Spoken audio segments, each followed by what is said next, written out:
we have reached the end of the Premier League season and crowned a champion, but who will be crowned the champion of Europe? Plus, we'll recap our takes on the Premier League from before the season. We'll cover all of this and more today on the supporter section. Grab your scarves. We start right now.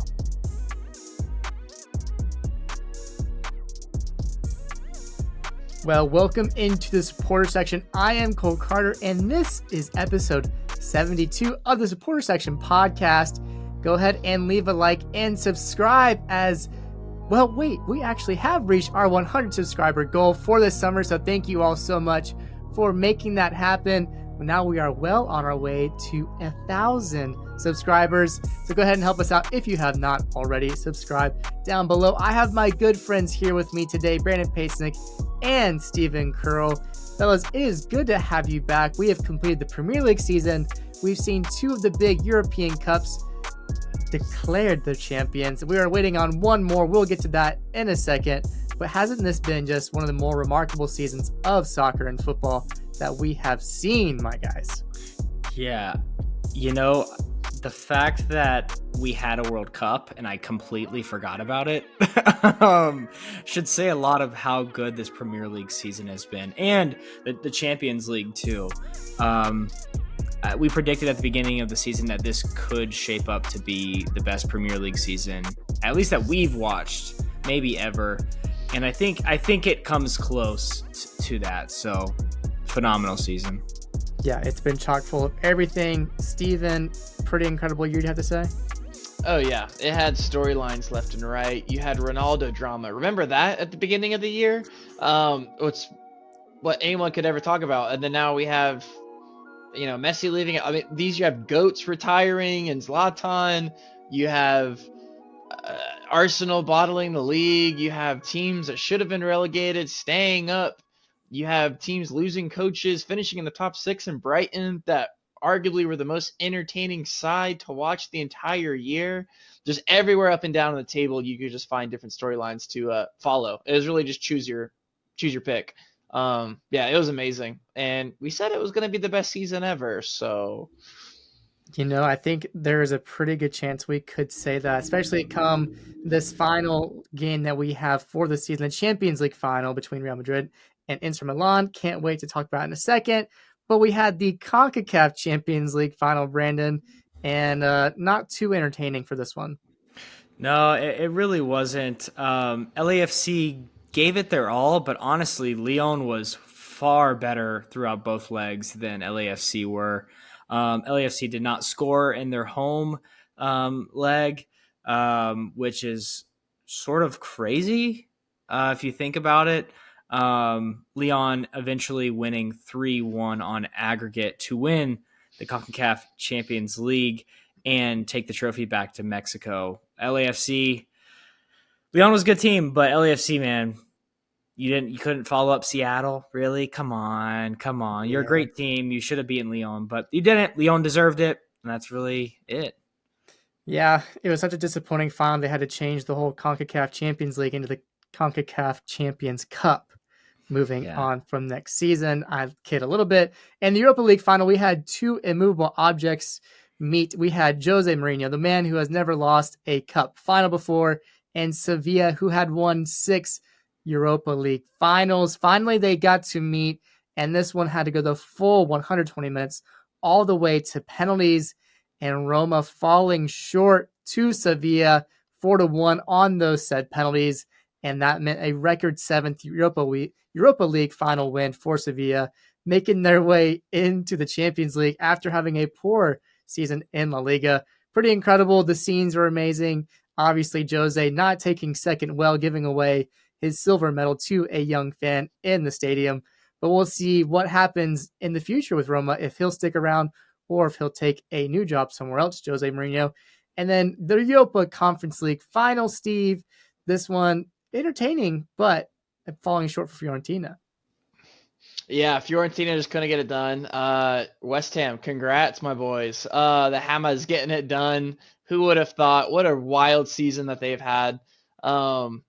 Yeah, just, again, storylines all up and down the board. Yeah, yeah, Fiorentina Italians just not getting it done in the cup finals. Yeah, and who would have thought out of all the London teams this year, the one to walk away with the trophy would have been West Ham. Kind of funny, kind of crazy when you think about it. They did get their first piece of silverware since lifting that FA Cup back in 1980, their first European trophy since 1965. Congratulations to the Hammers. But the biggest one, the granddaddy of them all, the Champions League final, is up for grabs. We are talking about June 10th. This final is taking place in Istanbul between Man City and Inter Milan. The favorites, of course, have to be Manchester City, coming in at negative 400. That's a pretty large number right there, going against negative 230. It's not looking good, but you have to think, we talked about Inter Milan, Brandon. This was your dark horse for this season. Do you have any confidence in this one? Do you have a score prediction maybe for us today? Oof. Let's focus on the confidence before we get to the score prediction. They have earned their way here. It's not by fluke. They've had to go through some teams that everyone thought they would lose to. Benfica, even AC Milan in the last round in the Milan Derby. They probably should have been knocked out, but for some reason they keep fighting. I was listening to a podcast today, actually, and it was a reporter who follows the Milan teams. She was saying this Inter squad, they didn't do super well in the league this year, unfortunately, but it's like almost like they need something to fight for and like turn their brains on for. And it's been the Champions League this year. Lukaku stepped up when needed. Lautaro Martinez goes on these scoring runs when needed. Their manager has just assembled a really, really good squad and a consistent squad that can get things done in multiple different ways, whether they sit back in a deep block, which we might see against Man City most likely, and counter. They can play through the lines really, really well. And they have Dzeko, they have Lukaku, like I mentioned. It's a good squad, front to back. So in these one-off games, and I'll stop talking here, but these one-off games, you really just don't know. And I'm sort of talking myself into following my dark horse in my score prediction. We'll see. Go to Steve. Steve, thoughts on this final? Yeah. Again, you have a chance of a third Italian team going for European glory. Can they do it? I think they can. I mean, if you're Inter Milan, you got to be approaching this game like the whole season doesn't matter. Like the season's over. You have one game to be champions of Europe against Manchester City. Don't think about Benfica. Don't think about AC Milan. Just think about what you have in front of you. All of Haaland's goals domestically don't matter at all. All the goals he scored in this tournament don't matter. So, I mean, that'd be my mentality. They can win. Inter Milan's a fantastic team. They are one of Europeans' greats, and so they need to settle for nothing but that performance to give out on the field. And I think they can do it. Are they the underdogs? Absolutely. I mean, obviously, but I don't know. I think anybody that's already given big ears to Manchester City doesn't really watch football too much. But and Brandon, I would encourage you as a fellow dark horse predictor and winner, just ride in with that team. Buy you an Inter Milan jersey. Find an Italian bar up in Columbus. Get down, have an espresso in the morning. Get the flow of victory in your veins, and so and they can get it done. The flow of victory Yeah, in your veins. It's not the earliest time over here. That's amazing. It's going to be an interesting game. It's hard to say, like, what side of history do you want to be on? Do you want to be on the side of the underdogs or the side of something like a treble? It sucks that it has to be Manchester City that you could see potentially make history here. But at the same time, it's a chance you get to see a club that's never won a European trophy and a chance to do it on the biggest stage in the biggest way. Winning a treble would be pretty cool to see. Maybe even a way for Pep to kind of say, I've done it all at this point. What else can I do? The one thing he can't do is score a goal away at Tottenham. We've heard him say that the past 2 weeks twice, which is pretty funny. But yeah, Inter has some pieces to get it done. We've talked about it this past couple of weeks about how they can get it done. It's a one-off game. If it was two legs, it'd be really hard for them to do. But it's just one day in Istanbul, going in 0-0, you're going to finish one way or another that same day. Why not? Why not go full tilt? Maybe you have to go get it early. Maybe you want to sit back the first 45 and go hard the second half. I don't know what the plan is. Maybe it is taking a look at some of the teams, what they've done against City when they've lost this season. They haven't lost. If you look and think about it, City, since they got Ruben Diaz back, I think in February, which is, I think after they lost to Tottenham when that last loss they had, since then they've been really, really solid having him in that center back position. Maybe he'll be the key piece. If he can keep that City defense tight, it'll be really hard for Inter Milan to get past him and score, and therefore they might get that treble win. But definitely excited to watch it. I can't personally, but I'm sure you guys will be glued to the TV. I've got work that way, which is really, really tough for me. But I'll try to do what I can. Let me give my prediction now. I think I'm ready. Hey, please do. If Inter Milan were to win this game, it would be 1-0. It has to be a Dzeko goal because he used to play at Manchester City. And the goal has to come in the first 20 minutes, and they hang on for dear life the rest of the game. That is the only way I can see them beating Manchester City. So am I going to say 1-0 Inter? I will be placing a bet on this game, so that's what I will be betting. No, Manchester City is going to beat them. It's going to be 1-0 or I think a blowout. Probably 3-0 Man City, to be honest. Unfortunately, but we'll see. Yeah, I've got this one going in favor of City. I think 2-0. I'm thinking probably something like the Tottenham Liverpool one where penalty probably will be involved and then just a late goal to seal it. You'll see the Man City fans doing the whole, what's the backwards jumping in stands? Yeah. I can't remember what it's called. I don't know what it's called. Anyways, I'm saying 2-0 in favor of City. Haaland with a penalty goal, and then something like Foden or Grealish getting the second to finish them off. Steve, thoughts? Are y'all ready for a way more fun prediction? Well, it's coming right at you. Inter Milan are going to win the Champions League by a score of 3-2 in extra time. It's going to be the game that you're not going to want to miss while Cole's taking photos. It's gonna be awesome. And a quick note too that I just realized in recording is, guys, Italy, they're a powerhouse. They're back, baby. I mean, 3 European Cup finals. That's nothing to sneeze about. I think there's been a lot of talk when transfer windows are open and closed about the amount of money that is spent in Europeans' top 5 leagues, and Italy struggling to bring players in or not spending that much money and having issues with the Premier League. Well, this is cool to see. It's cool to see Italy back in relevance, and not that they're on the down and down, but at the same time, there's a lot of talk about the Premier League just being this dominating force, and putting 3 teams in European finals, that's something that's pretty cool to see. So good job. Good job, baby. And if you believe in omens and odds, does lightning strike 3 times? Both of those Italian teams got knocked out. Will they hit Inter as well? I don't know. You're a man of faith, I can tell, for Inter Milan this go around. Well, we tried to take a stab at the Premier League this past August. We thought, we're pretty smart guys. We'll try and give our preseason predictions with some league standings, our players of the year, everything in between. And let us tell you that we did not do a good job when you put those teams in positions. All 3 of us combined, getting 3 out of 20 right individually. Not the best thing when you talk about the league table, but we certainly had fun doing it then, and we're going to review it now as we talk about the 2023 season in the Premier League. Guys, I'll start with the biggest surprise that we saw this season. Brandon, for you, what was something that you saw happen this season that you thought, wow, I cannot believe that happened?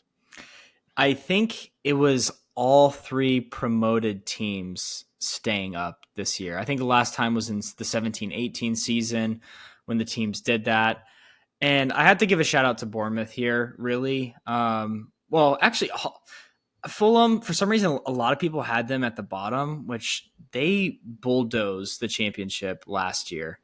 and like they've been good. They've been primed for like a stay in the Premier League. So I don't know what people were talking about.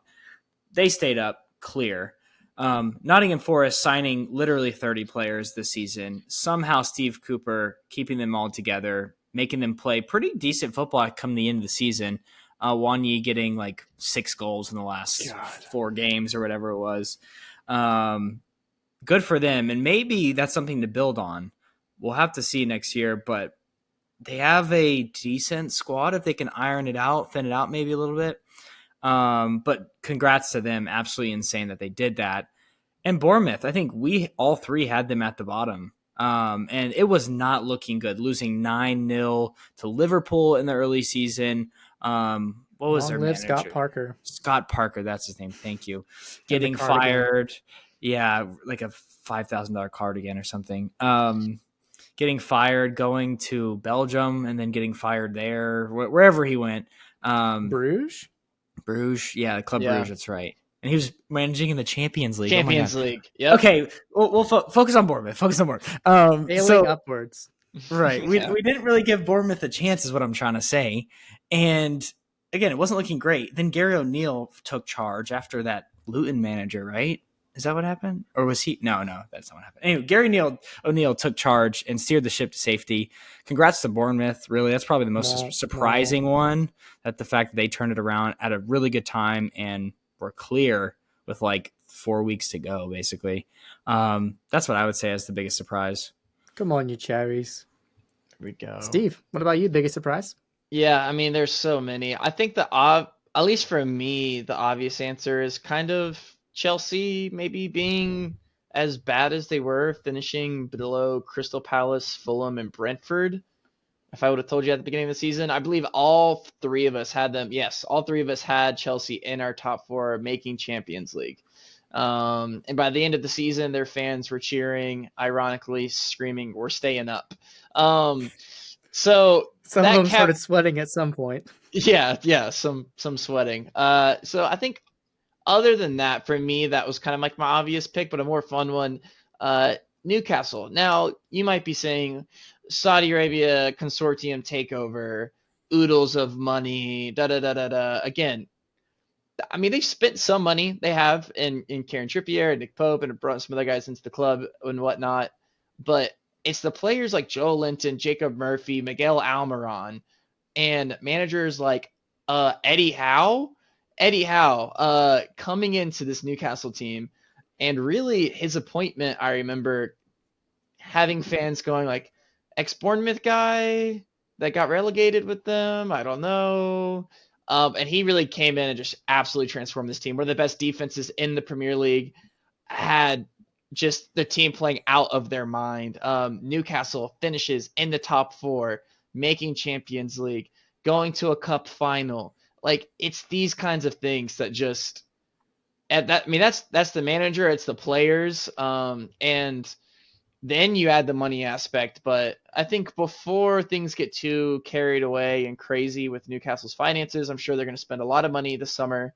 But they earned this spot. I'll probably be less generous in the future years as they go along. But I mean, they got there. They got in the top 4. They got the Champions League money. That's a huge boost to their club.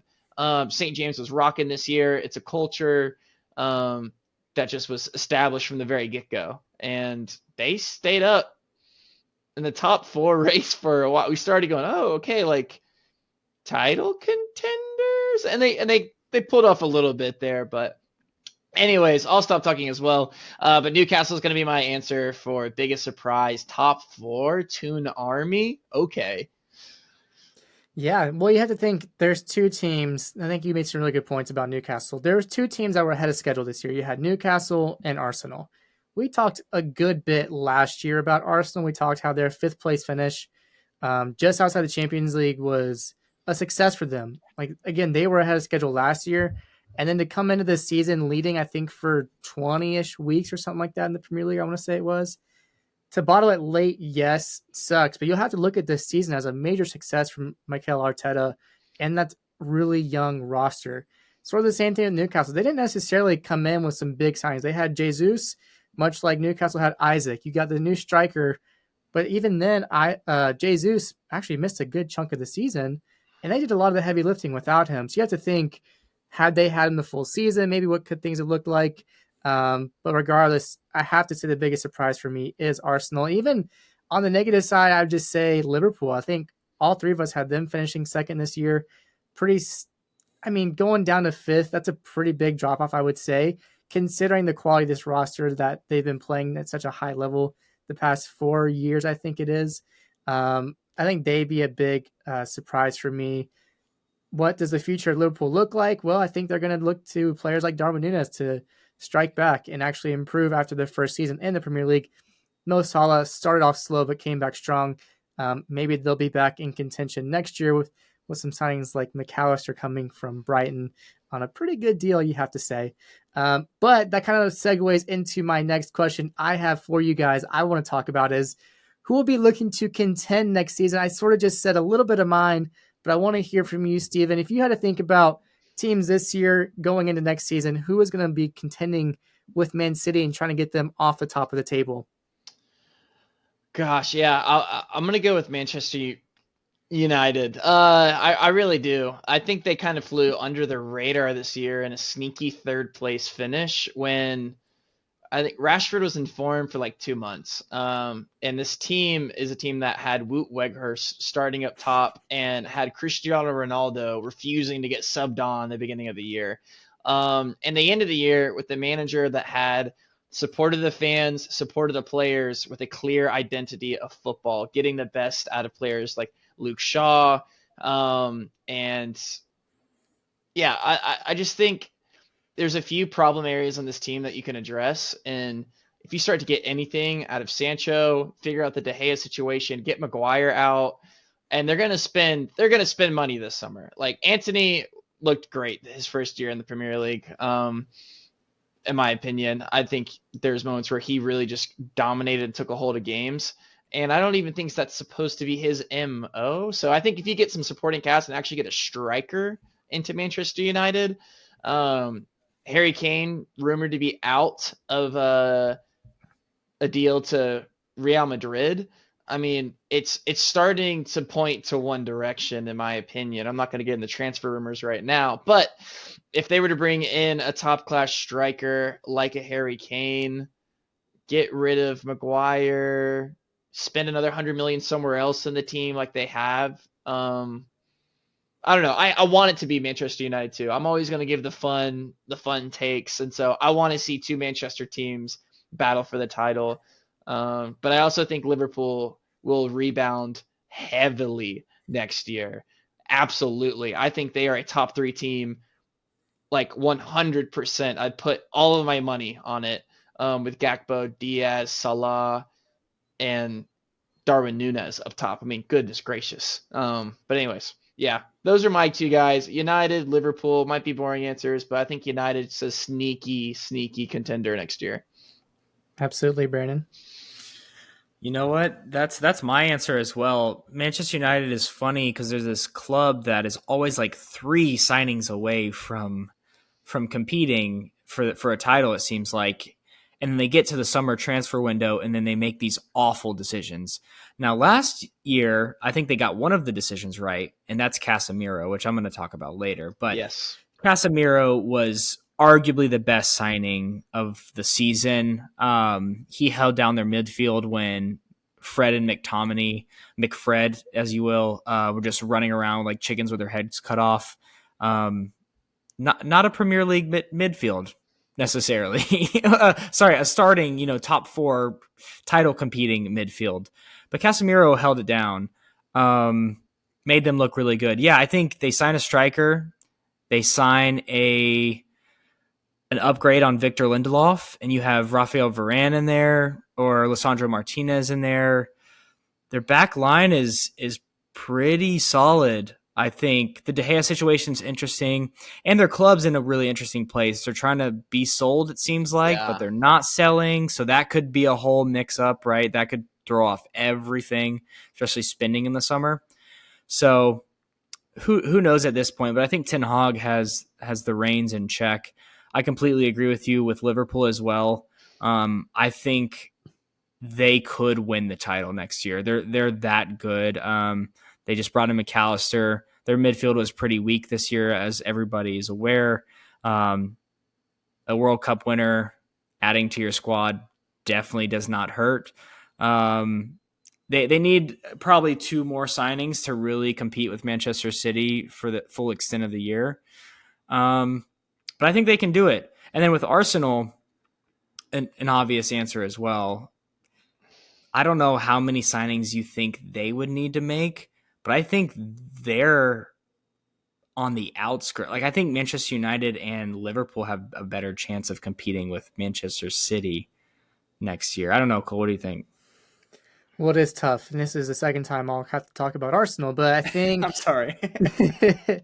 um, Arsenal's interesting because I think Ramsdale is a good keeper to have in the back. Gabriel, you pair him with Saliba. Saliba came in kind of fiery from Ligue 1. So you have a decent pairing in the center and the back. Zinchenko and who's our right back? Tomiyasu. He has had injury issues, so that might have even played a little bit to their downfall potentially. I'm not positive on that actually, but Odegaard, Bukayo Saka having incredible seasons. Leandro Trossard, a great signing from Brighton that you get on a great deal, just adding to the depth of that team. And yeah, a healthy Gabriel Jesus might be the formula you need to pack it all together for one full season. That might be enough to get them over the hump. But I don't know what glaring holes they have. I don't know if Jorginho is on the end of his deal, but even just having him on the roster for Champions League, stuff like that, you have some veteran presence in that team where they might be able to scrap something either in the Champions League or in the Premier League next season. But I think I would have to land at Man U, I think, as well. I think Ten Hag is a really smart coach. I think the fact that he even finished top 4 this season is a great accomplishment considering the drama at the beginning of the season, like you guys mentioned, and even just a lacking figure up front, I think is pretty good. They might be contending which side of Manchester will win. It will be red or it will be blue. That probably will be my pick. But I think we're going to see a similar-ish situation with the top 4 next season where it could be anyone's game. That's going to be the big thing for me is can Newcastle repeat? Will they not improve? They get a big injection of money coming with Champions League and also with their ownership. What will Chelsea do next season? That's my biggest question mark.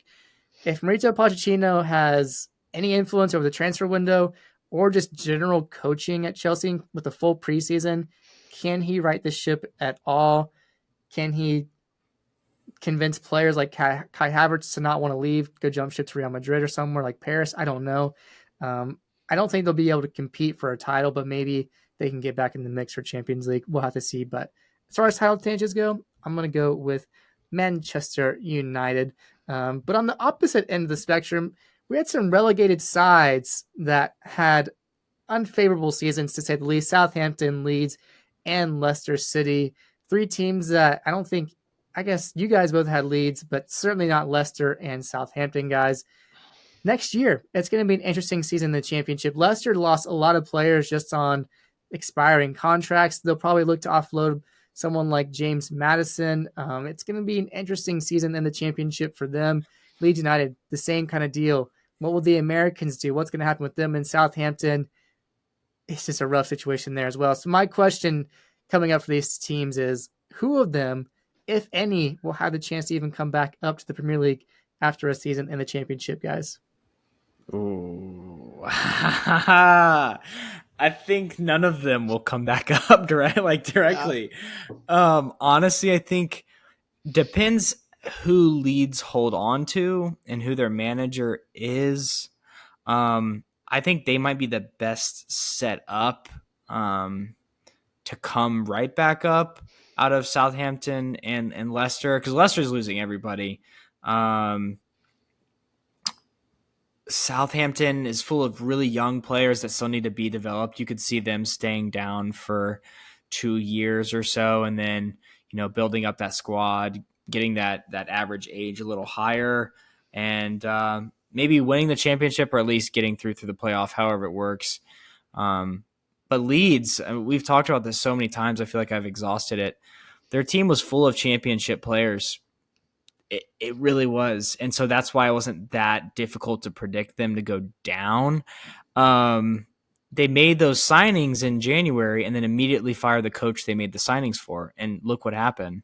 They changed managers 3 times, I think this season was it. So anywho, they deserve to go down. But oddly enough, I think they're out of the 3, they could come back up next season. It's going to be rough. Go ahead, Steve. Yeah, I mean, I was just going to echo that to Brandon's point as well. We know McKinney's not going to be on that roster in the championship, deciding to go back to Juventus. It was a clause in that potential transfer move that they went for him.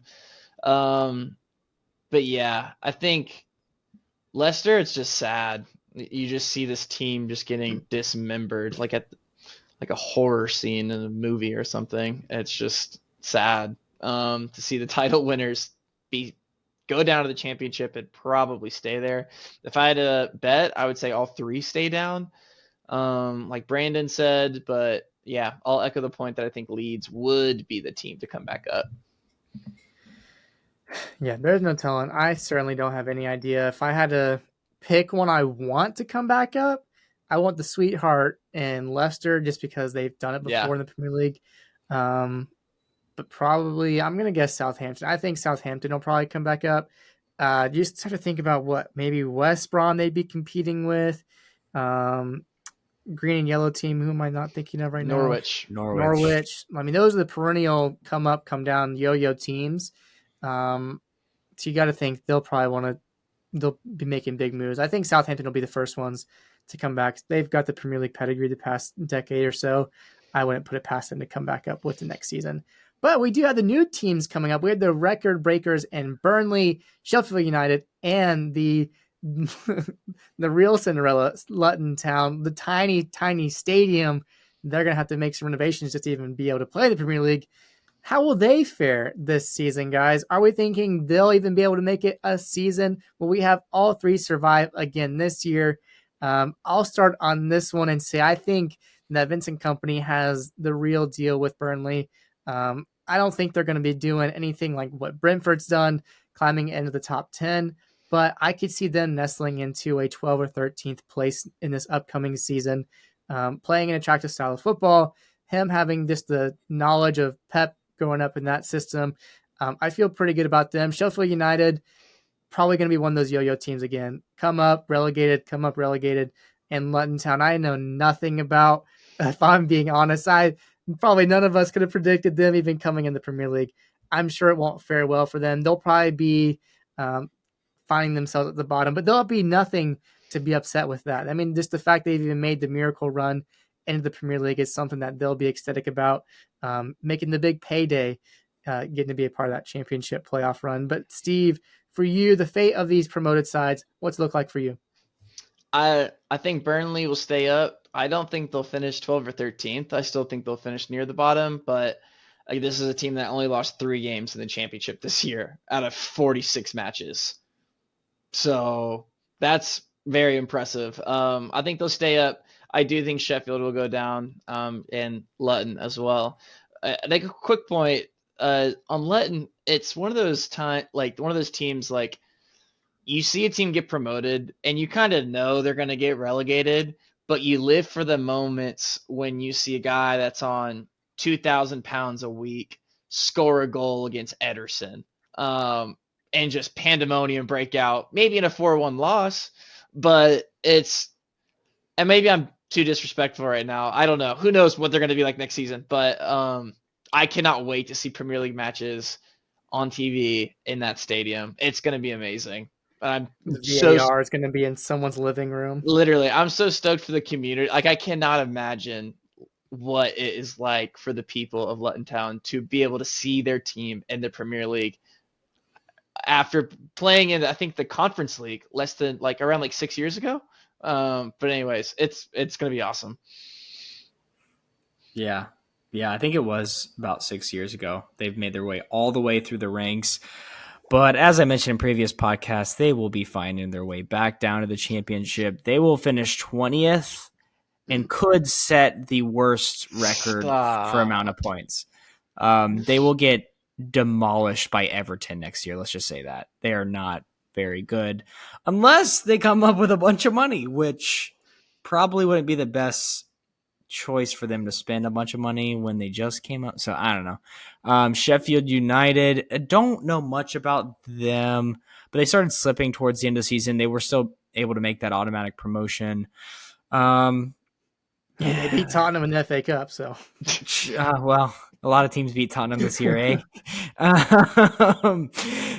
Sheffield United could see them obviously going down, but Burnley, I get the hype, I love it, and I think they're managed by a legend. But Norwich usually plays great soccer in the Championship. They usually have a great record coming into the Premier League, and then they absolutely get washed. So I'd be careful of saying Burnley is going to stay up. Out of the three, they have the best odds, and they have a handful of Premier League players, players that have played in the Premier League before that help them in their campaign this season. So Burnley, not as high as 13th, probably more so like 16th, but they should be exciting to watch next year. hey, safety for them is safety. I think Luton Town, they are building a new stadium, so maybe that is something to be excited about. But for the time being, we obviously know that they are going to be playing in a Keep their 10,000 or seats. so seat stadium. Yeah, still pretty incredible. Well, we had some more predictions from the beginning of the season. We had our best transfer / most impactful one. The aforementioned Arsenal trio, Jesus coming to them with Jesus, Saka, and Martinelli. I couldn't think of Martinelli earlier. Him having an incredible season. I was going to talk about them being a dangerous quartet with Odegaard, and it turned out to be mostly pretty true. Jesus obviously got off to a very hot start, but then that injury came pretty early on and gave him a bit of a handicap to his season, moving on from Manchester City, trying to become the star man at Arsenal and go on to have some great success. What can they do this next one? How do you guys feel about your predictions from the beginning of the season with these best transfer / most impactful? I wasn't too far off. I was being a little bit of a homer in mine classic, right? I said Diego Carlos for Villa, signed him for a good amount of money. I think he got hurt in like the 5th game. He tore his ACL or something. It was literally out all season. So that one. But I put a couple more in there. I said Sven Botman, who signed for Newcastle, or Gianluca Scamacca, who played for West Ham. Scamacca hardly played. So wrong on that one. But Sven Botman was absolutely amazing this year. Newcastle went from allowing 62 goals last season to just 33, basically in half. And he is one of the main reasons that they did that. He was the hot defender last summer. Newcastle got him somehow, and he was their star defender this year. Their whole defense was good, don't get me wrong, but he was the guy that solidified it all. Incredible transformation for him and for Newcastle. Give me a green check for that one, please. Hey, I'll take that. Steve, yours. God. How you feeling about it now that we've had a little bit of hindsight as 2020? Listen, let me tell you about a player that had 14 goal involvements in only 16 matches for West Ham United. And then let me tell you about a guy that signed on free and was paid the highest salary in a club's history, and in 17 Premier League matches did not register a goal or an assist. I'm talking about Jesse Lingard. I missed so bad on this. Thank goodness they had the likes of Morgan Gibbs, White, and that beautiful, beautiful striker that just could not stop scoring goals. Up top, the name I forgot it off the top of my head. Awanyi. Yeah. But yeah, Jesse Lingard was a total bust. Was supposed to be the staple of this team and just was not. Had some injury stuff, but and honestly, when you think about that, them putting all of their chips on Jesse to be the guy and them still staying up after he did not score a goal or register an assist the entire season is pretty impressive. But yeah, I missed very bad on that one. Hey, but for Nottingham Forest, they did pretty good. Only missing one of the 25 signings. I mean, that's yeah. You throw enough at a dartboard, you hit one. Yeah, eventually you get something to stick. Wow. I mean, it's a pretty, again, they're impressive that they stayed up. Steve Cooper doing a great job just getting them to stay up for another season in the Premier League. I don't know how many of them are going to stay another season at Forest, how many of the new 25 are going to stick around, but certainly crazy that they even had this season that they ended up with. Pretty remarkable.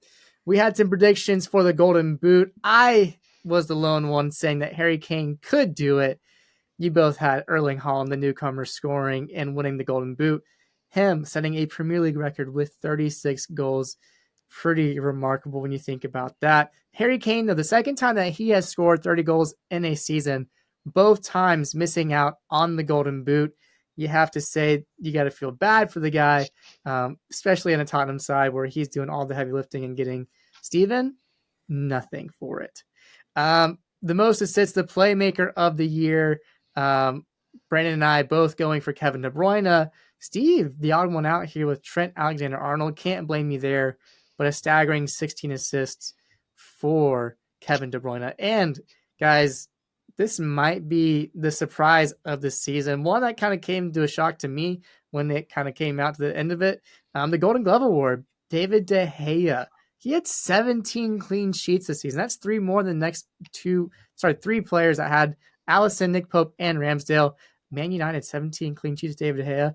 We both thought, Brandon, that Ederson would have it. He's not even in the top 5 this season of clean sheets. And Steve, Allison coming in second. Pretty crazy. And then the MVP of the season. We all had some varying picks for this one. I think some funny ones, some ones that probably were decent, and a middle ground that's probably somewhere we could land on. I do want to talk about this one because it is pretty funny. As we all know, Erling Haaland breaking records, coming into the Premier League, smashing it, doing incredible things. No one maybe could have foreseen what he was going to do. We knew he'd be good, but maybe not that good. Well, personally, I thought Kevin De Bruyne, coming off his incredible seasons that he's had in the past, would be the difference maker, especially with Erling Haaland coming in. I thought he'd be the MVP of the season. However, that was not the case. Brandon, your explanation, your thoughts on your pick. Honestly, if Haaland didn't exist or if he got a little less goals, it could have gone to Salah. I think he had 19 goals, 12 assists. No one's talking about it. A quiet 19 goals, 12 assists. I might be wrong on those numbers, but it's something crazy like that. Look it up. I think it's in later here. I might be bringing it up. But, I think he's probably second for me in the player of the season race. Haaland definitely wins it by a mile, just breaking record after record. 36 goals, insane. But I think Salah actually edges De Bruyne out for me. And I mean, I don't know. Steve's pick was probably the better of the three, right? Steve, I'm so happy that you had this pick. But please tell the people what it was and remind them. 5 Champions League trophies. I'm talking one of the best players of our generation. And it's not Gareth Bale. I had Cristiano Ronaldo. Oh my gosh. I wanted the United dream this season so bad. He had 21 goal involvements last season for United, and he even had, I think, 3 goals for United this year before he bowed out and left. But it was I don't know what's the worst miss, Jesse Lingard or Cristiano Ronaldo. God. I'm going full American on this too, which is hilarious. Like, these are just such bad takes. And let's be clear, I picked it for some shock factor as well. I definitely did. Yeah. But I wanted Ronaldo to score 20 goals for United this year. I wanted it to happen. But yeah, no, it didn't. Man, I think we all wanted it, but then that Brentford game, what was it, 4-0 at half? The writing was just on the wall. It just wasn't going to happen. The relationship with Ten Hag just wasn't going to flourish, and that was the end of an era that we thought was going to be a great one. We had an amazing first season. He was in so many people's best 11 in 2022, and then suddenly it just all went downhill so quick. And I don't think anyone really could have predicted that except maybe the people in Manchester. But Steve, I can't blame you, buddy. I was riding the wave. I was on the hype train as well. I wanted it so bad. I wanted it so bad. And Oh, real quick too, it's funny with Ronaldo's season. You, I don't know about y'all, but I kind of got a sense when I was watching the World Cup, when he scored his first goal in the tournament. I was like, if he has a good tournament, like maybe he can kind of like revive this season. And then you saw him just get dropped in Portugal from the starting 11, and then it was, uh, what a year for Cristiano Ronaldo. man, Absolutely insane. Starting rip to a legend. literally starting up top in the starting 11 for Man U, first game of the season, last game of the season. No one knows who his Saudi Arabian side even played. But anyways, crazy. Again, and we mentioned at the beginning, it just was such an incredible season. So many things happened, Yeah, so many so much. storylines, so much. Gosh, it's just incredible to think back on it. Maybe we'll get to a little bit of a memory lane at the end. I don't know, but I do want to move on. We had the young player this season. I thought this was pretty clear cut. Maybe some competition with your pick, Brandon. I had Erling Haaland. You had Bukayo Saka and Steve also with Erling Haaland. I mean, the guy just tore it up in the Bundesliga with Dortmund. He even did it, was it RB Salzburg in the Champions League there? And then coming to Man City, just unleashed an entire new beast under Pep Guardiola, winning it at 22 years old. Not only did he win the young player, he got the player of the season. Pretty crazy what this kid can do at such a young age. Can he break some records? Will he be catching up to Harry Kane and Alan Shearer atop the Premier League the Premier League all-time goal scoring record? Time will tell if he'll stick around in the Premier League. Manager of the season, guys. This one came out to be Pep Guardiola at the end of the day. But I want to hear from you two. If you had to pick your own manager of the season award, who would it be, Brandon? Let's start with you first. I feel like it's always given to the team that wins it, which I guess is the right thing, right? I sort of struggle with that. I guess it's the right thing. You won the league, so obviously that manager is probably the best. But I think I said this before. For me, like that doesn't tell the whole story. Eddie Howe, we've mentioned him today. We mentioned him on multiple podcasts in the past. He took them from mid-table mediocrity to one of the most exciting teams in the Premier League. They were consistent, defensively sound, like we mentioned earlier, and they haven't even had major investment yet. He's definitely my manager of the year. Newcastle's probably my team of the year for what they've done. Um, I'm drinking the Toon Kool-Aid for some reason, and it tastes really good because they were fun, and they're going to get some major investment this year.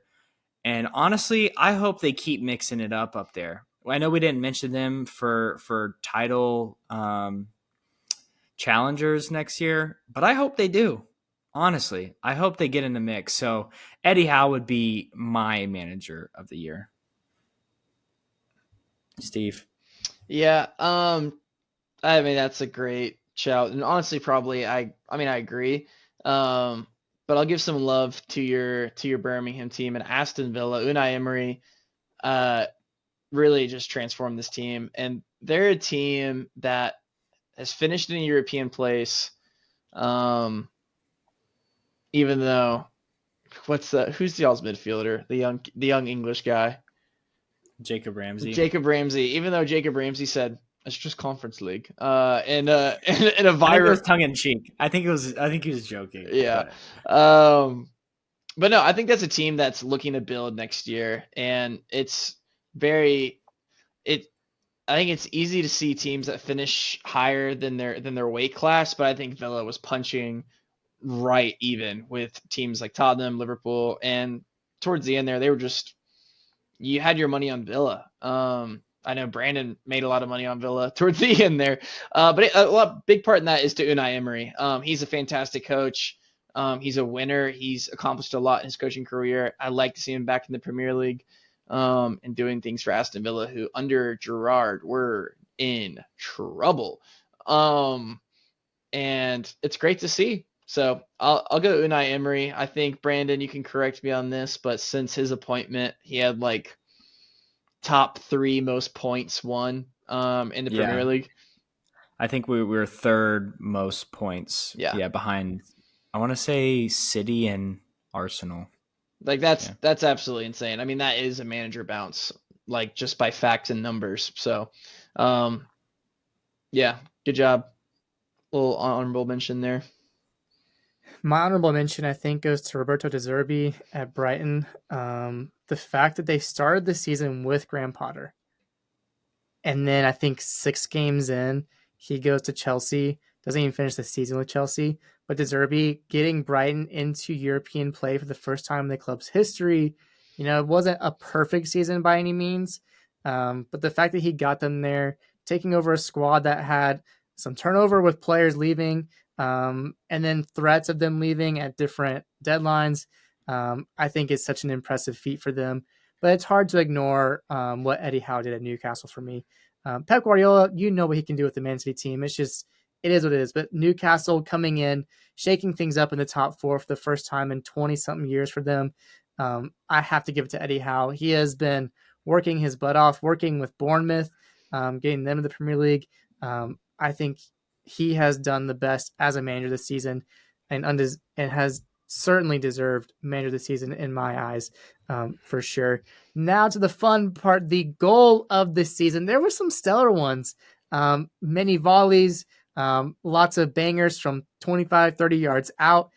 For me, the one that sticks out is that Newcastle goal from Miguel Almiron. He actually had 2 this season I thought were pretty amazing. But that one first time volley going off the side of his foot into the corner of the net for me is my goal of the season. You'll have to look these up in your free time.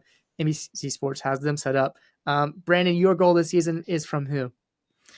Uh, these are my top 2 goals of the season. They're from the same player. That Miguel Almiron, by the way, you got to go watch that. Like over his head, like catching it on the side of his foot. Mm-hmm. Crazy. But this guy, where did he come from? I don't know. Julio Enciso for Brighton. His goals against Chelsea, I think it was like maybe in February, was it? And his goal against Man City on one of the last games of the season. Absolute rockets. I don't know how he hits the ball like that. The one against Chelsea was still rising when it hit the top corner of the net. That one was from like 24 yards out. The goal against Man City looked like a prime Ronaldo from Manchester United goal. You remember watching those highlights where he's shooting it from everywhere and it's going in? That's what it looked like. It was insane. So good for him. He's going to be another one to watch out for this next season for Brighton. They'll probably end up selling him for a lot of money, as they do. But those are the 2 best goals I've seen all year. Steve, you pick one out? I did, yeah. And it's only fitting that my goal of the season is going to go against Tottenham, and it was a good goal, but I think the goal of the season, how I interpret it, is like, that just epitomizes this season. And it was Jacob Murphy's goal that put Newcastle up 3-0 over Tottenham within 9 minutes. And my favorite part about the goal, it was like pretty far out, but it was after the goal. He's just like looking at himself, like almost like surprised, just going, like I just did that. It was an amazing goal, and again, praise to these Newcastle players. They started playing out of their skin, and were taking shots on from 30 yards out and from odd angles, and they were just shooting and scoring. And that's one goal that stuck with me throughout the entire year. When I think of goals, I go Jacob Murphy. Like that goal was like the top in my head when we were discussing goals of the season. And they ended Hugo Lloris's Tottenham career that day. Yeah. Man, rest in peace to that. Goose. Yeah, there were so many good goals this season. I think even that top 25, there was some I was surprised didn't make it.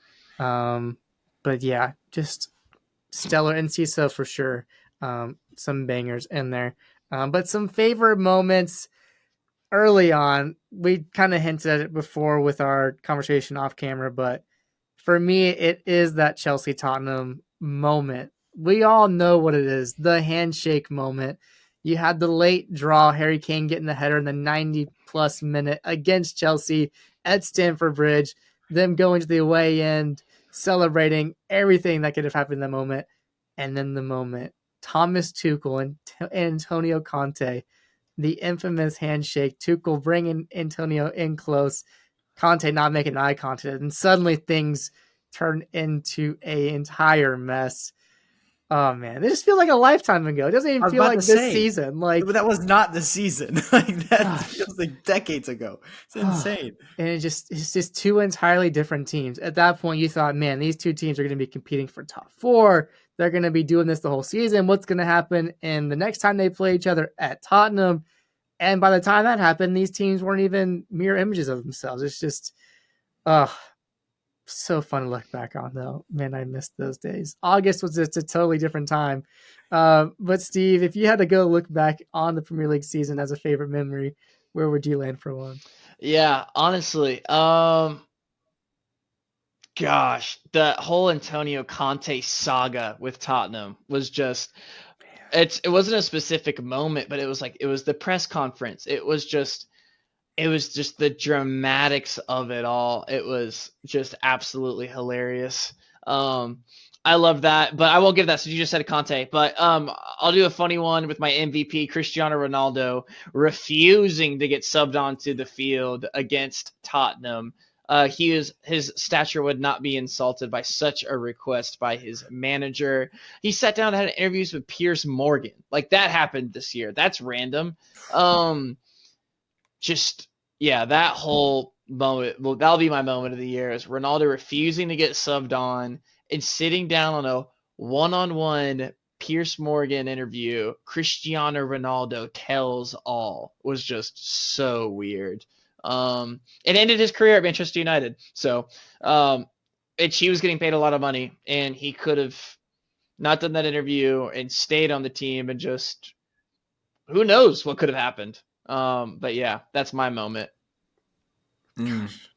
And the fact that he said it wasn't about the money wherever he moved next. He wanted to compete. He wanted to play in the Champions League. And then Saudi Arabia gets announced and his career is gone. No one cares anymore. Insane what he just did in one season. Not even a season. In 6 months, what he did to his own career just blew it up. I don't get it. I can't get it. There's the storylines the whole season. Thomas Tuchel getting fired for doing almost nothing wrong, having almost the half was it, I don't know, up until March he had half of Chelsea's points, and he coached 6 games, 5 games. Like that storyline's incredible. Just oh my gosh, it's just the World Cup happened. God, Champions League was great this season. I mean, it's just this is just the most remarkable season. And Brandon, we haven't gotten to your favorite moment yet, but gosh, crazy, crazy. What is your favorite moment? It was crazy, and this one's an easy one for me. Aston Villa beating Brighton on the final day to clinch a European Conference League spot. We're back in Europe. I said it at the beginning of the season. I also said Philip Coutinho was going to help us get there, which he didn't at all. But we did get there, and I am going to enjoy it.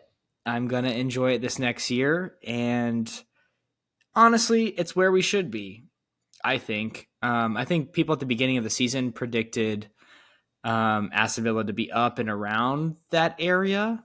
So on the face of it, it doesn't seem surprising. But like you mentioned earlier, under Steven Gerrard, we were getting relegated, and it was not good. Made the change relatively early, bringing in Unai Emery, who has an amazing pedigree, like you mentioned, turns the club around. The whole club, by the way, the whole club. I mean, players that we got promoted with, Tyrone Mings and John McGinn, are looking back to their best, only bringing in, I think, 2 players, and one of them hardly played. But Alex Moreno, our left back, completely changed our squad. It's just this guy is a complete professional, and I think he's borderline like top tier manager in the world. He's A or S tier, that's for sure. So love the guy. Love that Aston Villa is back up there in the big time, or semi big time, if you will. And I can't wait to watch them next season. I'm sure there's so many other storylines too that we're just not like mentioning. I think the most Dyche moment is, or one of my favorite moments is Dyche coming in and having the most Dyche moments ever, beating Arsenal 1-0 at home. on his first That game. was Like, awesome. like who could have predicted that? Well, we did because we were like, he's probably going to be Arsenal 1-0 because that's what he does, right? Yeah, Like that's another moment. I don't know. We're a Any more? Dyche podcast for sure. We love that, man. I mean, Yeah, Everton staying up, Everton avoiding relegation back-to-back seasons in a row, and we said at the start of this season, we're like, where are they gonna be at? Are they gonna? They're gonna struggle. They just lost Richarlison, who would go on to take his shirt off more than he would score in yeah. the Premier League this year, being offsides. It was, I mean, yeah, it was absolutely sensational. And then again, Nottingham Forest staying up is still absolutely insane to me, signing 30 players. 30 We players. didn't even mention West Ham like almost getting relegated, David Moyes almost getting fired, having like this weird confidence that he was totally fine, which I think he was too, but just like outwardly saying it, and then going and winning the Europa Conference League and staying up, like just like that's a weird storyline. I'm trying to think of what else. Let me just look at the table one last time before we move on because I'm like, there's got to be something else in there that I have a favorite moment. God, I don't know. It's been crazy. It's been a crazy season. That's just the way it is. But I think a good way, if you want to move on, are you ready to move on? Yes. Go ahead. Okay. We We'll could talk finish it forever. off. Our team of this season. This is something that we have compiled behind closed doors, each uniquely picking our best 11 for this season. Something a little spicy, something to get the people going. I'll get us started. People have different opinions on how you're supposed to set the formation for the best team. Some people think you can only have one person up top. You can have the 4-4-3, whatever, all the different formations. I landed on a 4-4-2, a little bit of a diamond in the middle with two strikers up top. You know where I'm going with this one. I landed with the top two goal scorers, Erling Haaland and Harry Kane, as my two strikers in this formation. And then you'll find in the middle my center attacking mid, Martin Odegaard. He had a fantastic season for Arsenal. The new captain for Arsenal, the young guy from Norway, two of the Norwegians getting on my top 11. On the right side, you found Bukayo Saka paired alongside Kevin De Bruyne in the middle. If you had that five people up front, you'd be an unstoppable force.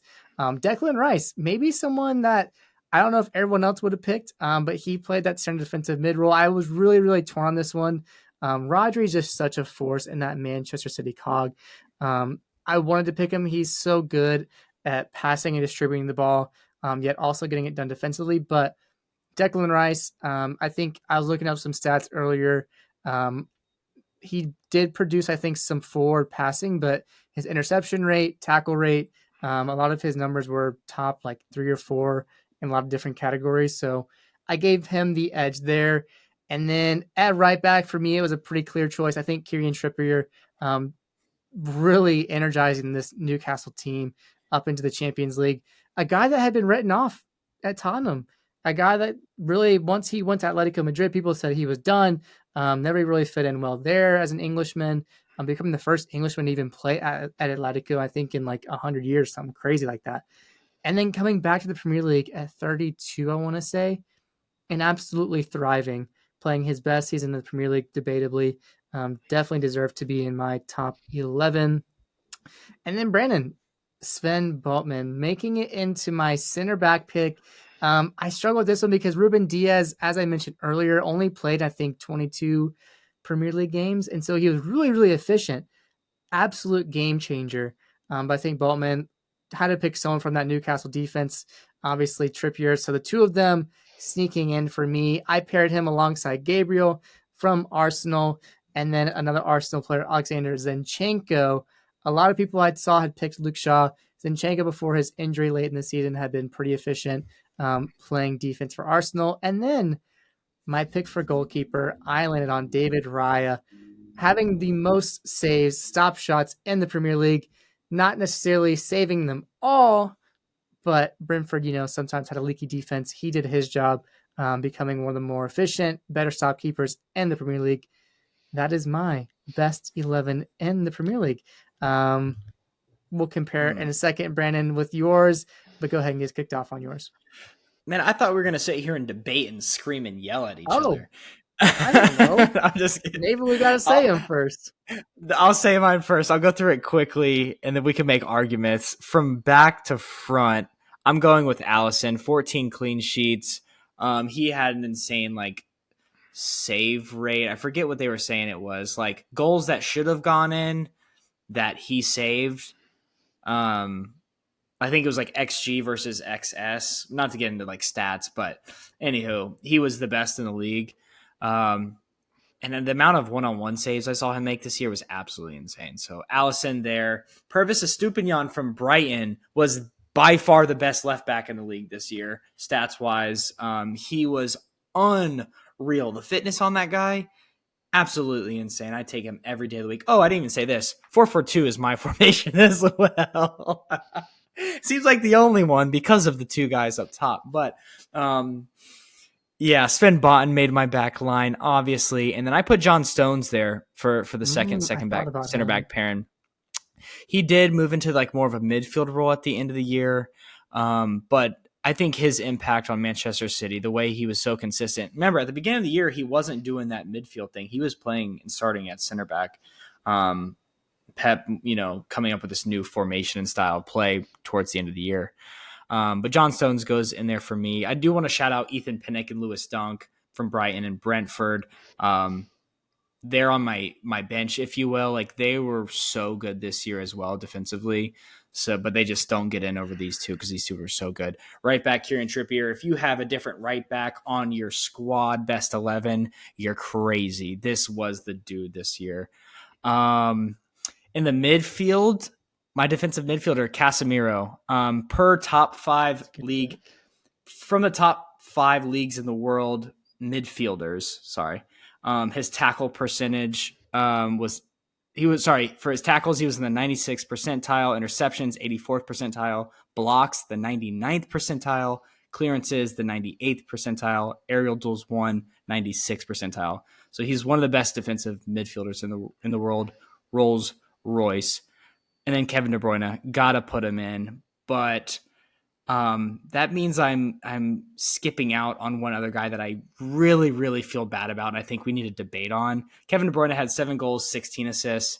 Martin Odegaard had 15 goals, 7 assists. Basically like a reverse. So they were both incredible this year. I guess it just really depends how we want to set up the team. But I had to mention both. On my left wing / left midfield, Marcus Rashford, 17 goals, 5 assists. I know he likes that coming off the left and maybe not as a traditional winger, but Marcus Rashford, absolutely amazing season. Right wing, like I mentioned earlier, it was 19 goals, 12 assists. Mohamed Salah, where did that come from? I don't know, but what a season he had. And then obviously up top, it's Haaland and Kane. I don't need to say anymore, do I? No. Steve, where you at? All right, I'm going to run through it quickly. I'm doing a 4-4-2 as well. Gosh, look at all of us. Also, we did not talk about this beforehand. This is all learning it the first time right now. I'll start. Yes, I'll start from the back as well. I'm giving some love to Villa. World Cup might have a little bit of a sway on me in this choice. And Emiliano Martinez, I think he's just a great keeper. That's a guy that I want in a PK shootout. Emerging goalkeeper over the past 2 to 3 seasons. He's awesome. Left back, could not agree more with my man Brandon. Purvis Estupiñán is just absolutely amazing for all the reasons stated by my colleague. Sven Botman, for some reason I thought it was going to be the sneaky. I'm going to have it different than at least. No, we all had him on our best 11. Sven Botman. Now, I still put Ruben Diaz playing alongside with him. I'm thinking about this Champions. I still think he's one of the best defenders in the world. He didn't play that much this season, to Cole's point, but I still think he's top class, one of the best. I was having a hard time picking somebody else. So that's honestly probably the main reason I put him in there. Ruben Diaz.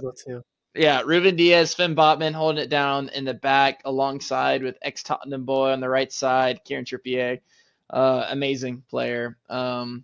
free kick masterclass. I think people forget about that too. In the middle, now this is where it gets a little comical. I don't care. I'm going all attack. I got Martin Odegaard in the midfield with his alter ego Kevin De Bruyne, and on the left wing, purely out of just my love for this man is Kuro Matoma from Brighton. What a season he had! He was just the football IQ on this man was just absolutely beautiful to watch on display. The stats might not all be there, but I don't care about those. I love Matoma. Holland and Kane get the nod for me up top, and on the right side, it's Brandon's MVP pick, the Egyptian King Mohamed Salah. He's a guy that's always a threat to win the Golden Boot and be the best player in the Premier League, and he has just been lights out for Liverpool ever since joining.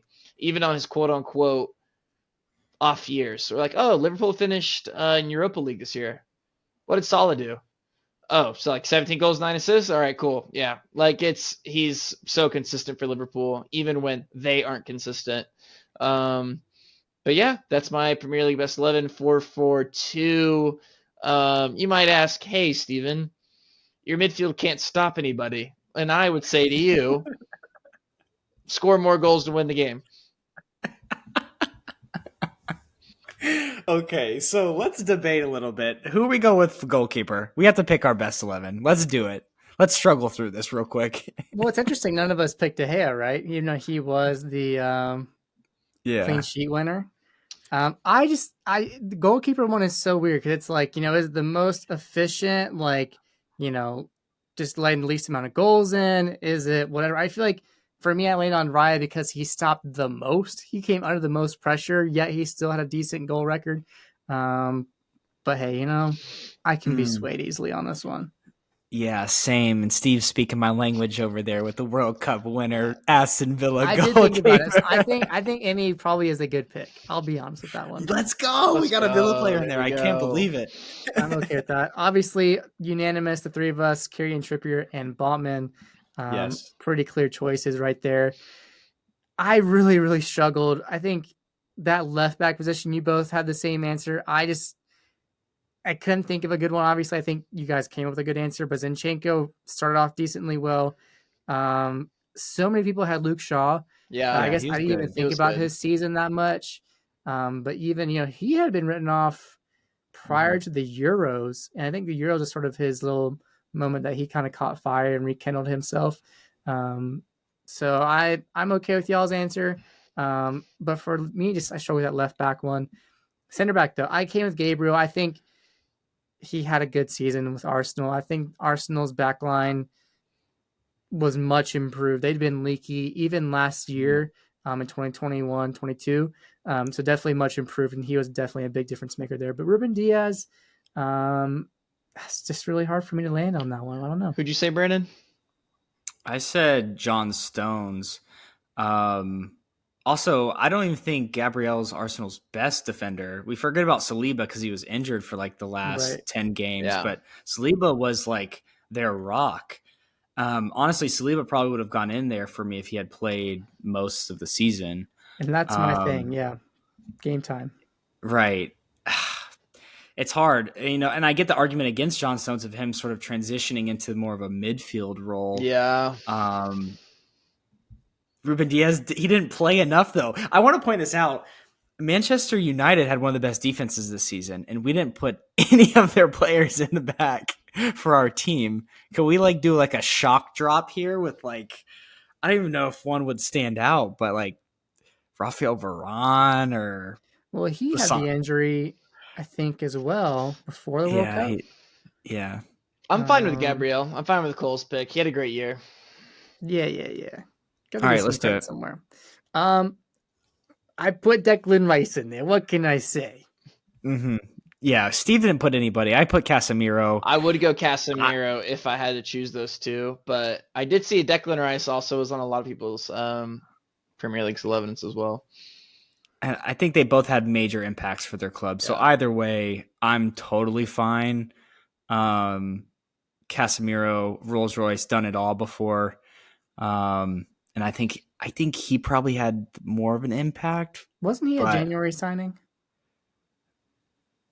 No. Was he a summer signing? Yeah. Wow. Yeah. Was Anthony summer? Yeah. Anthony might have been. Yeah. Was he? Jeez.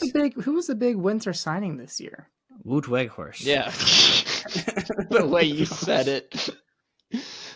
Oh my goodness. Yeah, Casimir, that's probably a good shout as well. I somehow I thought he was winter, but I guess the whole Ronaldo experience, they wanted those two together and really didn't even pan out that much. So a shame there. Kevin De Bruyne, the clear choice. I think all of us picked him. I threw in Odegaard and Saka in my midfield. I think Odegaard definitely deserves there, but I would hear arguments against Saka if you guys had them. But I mean, come on, Odegaard I think definitely belongs in this best 11. Oh, it's so hard. All of his goals came from open play as well. Yeah. No penalties. All of his goals from open play. It is absolutely amazing. I think Salah edges Saka for me. I'm cool with that. But if there's a way to switch Rashford out for Odegaard, I think I'm totally fine with on my team. I don't know. Steve has Matoma in there, so I want to hear Steve's argument. I mean, I thought we were a Sean Dyche and Matoma podcast, but I mean, never mind. No, I mean, it was just an honorable mention. I guess if you want to go with stats and ability, then he might fall out in comparison to Martin Odegaard. Steven's best 11 headline would have been, "You won't believe which player made the best 11." Yeah, and he would have got all the clicks. Cue the thumbnail. Yeah, it's just like, oh my god. Yeah, I'm fine dropping Mitoma. The football university golden child. God. And then clearly up top, the two best goal scorers, Harry Kane and Erling Haaland. I mean, these guys 30 and 30 plus goal scorers. When last year it was Son tying 23 with 23. Gosh, it's insane. I just can't believe Kane did it On a with that horrible Tottenham team. He wasn't even in the final third most of the games. That's the thing that's crazy about Harry Kane playing striker for Tottenham. He's not even in all those spots all the time to score those goals. And the stat that we talk about, how bad they were, 60 plus goals scored, 60 plus goals conceded. It's a miracle they finished where they did, didn't it, Steven? Dude, honestly, this team is going to be in trouble next year, but I don't want to think about that right now. We'll definitely get to that. I'm sure over the course of the summer when we get to our Premier League preview, we'll talk all about Angie Postecoglou. I can't even say his name. Oh, God, we got a long way to go. Steve's going to have fun. We're going to have fun learning his name this summer. The Greek-born Australian coach. Oh, I cannot wait for that one. Steve will never learn it. No, I will not. USA plays next week. Hey, yo. Gonna be a fun summer. We got the Women's World Cup. We got MLS. Some big news that we'll talk about in the next episode regarding MLS and one very special GOAT. But that's been our Premier League team of the season, our Premier League review, a little bit of a preview for the Champions League. We hope you guys enjoyed it because that is the Supporter Section podcast. 72 episodes in, 73 on the way. We hope you enjoyed our time together today. If you made it this far, please do leave a like. Leave a comment. What did you think of our best 11? What would your best 11 look like? Any formation you want, let us know in the comments below. And subscribe if you have not already. We would love to have that number increase closer to 4 digits away from 3.